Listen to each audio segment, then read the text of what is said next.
एक ऐसी दुनिया जहां जादू सांस लेता था और दरख्त रोशनी फैलाते थे, वहां रहता था ये नन्हा नीला ड्रैगन।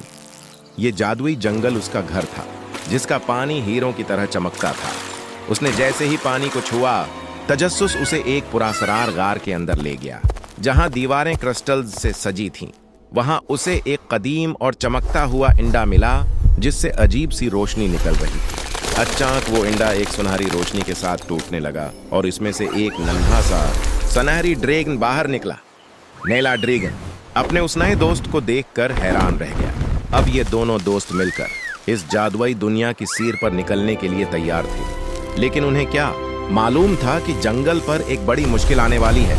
तभी उन्हें एहसास हुआ कि जंगल का सबसे बड़ा लाइफ ट्री अपनी रोशनी खो रहा है। उन्होंने फैसला किया कि वो मिलकर अपनी जादुई ताकत से उसे दोबारा जिंदा करें।